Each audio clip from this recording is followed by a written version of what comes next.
একজনের বিয়া, বিয়েতে কালকে যাবে ছেলে, ছেলের বিবাহ, বাড়িতে খুব সুন্দর আয়োজন, ভালো করে খেয়াল করেন, বাড়িতে খুব সুন্দর আয়োজন, আয়োজন চলতেছে, চলতে চলতে ছেলে মার্কেট করে আনছে সুন্দর পাঞ্জাবি, সুন্দর একটা জিন্সের প্যান্ট।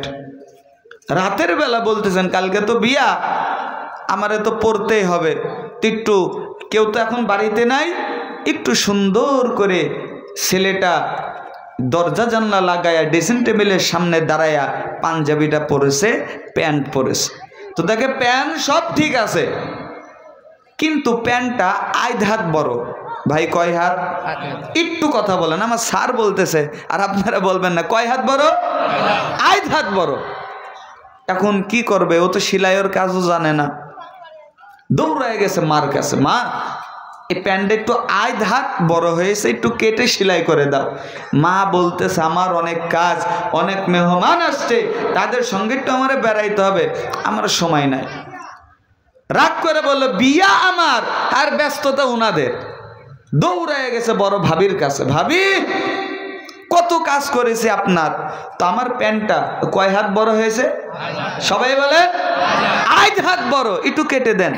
ভাবি বলতেছে আমার বাপের বাড়ি থেকে অনেক লোক আসছে গো, আমি তো এখন আর এটা পারবো না, তুমি যাও তোমার বোনের কাছে যাও। বোনের কাছে গেছে, বোন, বড় বোন আমার একটু প্যান্টটা কাটে দাও না। কয় হাত বড়? আধ হাত বড়। বলতেছে আমিও পারবো না, আমার বান্ধবীরা এসেছে, আমি তাদের সঙ্গে কথা বলতেছি, তুই যা এখন। সন্তানটা রাগ কইরা বলতেছে বিয়া আমার আর সব জ্বালা ব্যস্ততা বাড়ছে ওনাদের, রাগ কইরা নিজেই কেসি এই কাটতে হবে কয় হাত, নিজে তখন আধ হাত কাইটা সুন্দর করে সুই দিয়ে সেলাই কইরা আলমারিতে রেখে ঘুমায় গেছে। অনেকক্ষণ পর মা চিন্তা করতেছে ছেলের কালকে বিয়া, একটা কথা বললাম আমি শুনলাম না, কাটতে হবে কয় হাত, আরে মনেই তো আছে। সুন্দর করে আলমারি থেকে প্যান্ট বের করে মা মাপের মাপ আধ হাত কেটে সেলাই করে আলমারিতে রেখে দিয়েছে। কিছুক্ষণ পর ভাবি বলতেছেন দেওর আমার একটাই, আমার দেওর আমারে বললো আর আমি করলাম না, এরে দিয়ে কত কাজ করে, কাটতে হবে কয় হাত, আরে মনেই তো আছে, যাই কেউ এখন সবাই ঘুমা, আমারও ব্যস্ততা নাই। সুন্দর করে আলমারি থেকে প্যান্টটা বের করে উনিও মাপের মাপ ঠিক আধ হাত কেটে উল্টায় সেলাই করে আলমারিতে রেখে দিয়েছে। এইবার কিছুক্ষণ পরে বোন বলতেছে আমার ঘরে নতুন ভাবি আসবে, আমি যদি ভাইয়ের কথা না শুনি, ভাই তো ভাবির দিকে সব সময় থাকবে, আমার তো আর খেয়াল করবে না।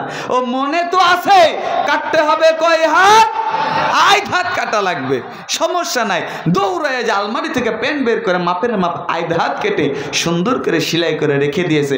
সকাল হইল, বেলা উঠলো, বাড়িতে সবাই আয়োজন, এই তাড়াতাড়ি বের হও, মাইক্রো খবর দাও, বরযাত্রী বরসাত সাজবে, সবাই রেডি। ঘর থেকে বলতেছেন কিরে তাড়াতাড়ি বের হ, বলতেছেন রেডি হচ্ছি। গোসল হাত করে সুন্দর করে পাঞ্জাবি বের করে, প্যান্ট যেই বের করেছে রে ভাই, দেখে প্যান্ট আর প্যান্ট নাই, হয়ে গেছে হাফ প্যান্টেরও শর্ট। এইরকম করে দেখতেছে। আচ্ছা বলেন এই হাফ প্যান্ট নিয়ে শ্বশুর বাড়ি যাওয়া যাবে? জোরে বলেন। এরকম হাফ প্যান্ট নিয়ে যেমন শ্বশুর বাড়ি যাওয়া যাবে না, আমাদের দেশের মধ্যে কিছু মানুষ ইসলামকে এরকম হাফ প্যান্ট বানায় ফেলছে। ওই প্যান্ট যেমন ফুল প্যান্ট থেকে কাটতে কাটতে কাটতে হাফ প্যান্ট হয়েছে, আমাদের সমাজে কিছু মানুষ নামাজ পড়ে ঠিক, সুন্নাত পড়ে না, দোয়া মুনাজাত করে না, তারাবির নামাজে কাটছে, 8 রাকাত পড়ে, 20 রাকাত পড়ে না, জানাজার পরে দোয়া করে না, বাড়ি বাড়ি যায় বাড়ি উদ্বোধন দোয়া করে না, মানুষ মারা গেলে দোয়া করে না, বলে দোয়ার দরকার নাই, টুপি পরে না, জুব্বা পরে না, পাঞ্জাবি পরে না, কাটতে কাটতে ইসলামকে হাফ প্যান্ট বানায় ফেলছে। আমি বলে দিতে চাই ওই হাফ প্যান্ট নিয়ে যেমন শ্বশুর বাড়ি যাওয়া যাবে না, তোমার হাফ প্যান্ট মার্কা ইমান নিয়ে, হাফ প্যান্ট মার্কা ইসলাম নিয়ে মাওলার জান্নাতে যাওয়া যাবে না। কথা বল ঠিক কিনা?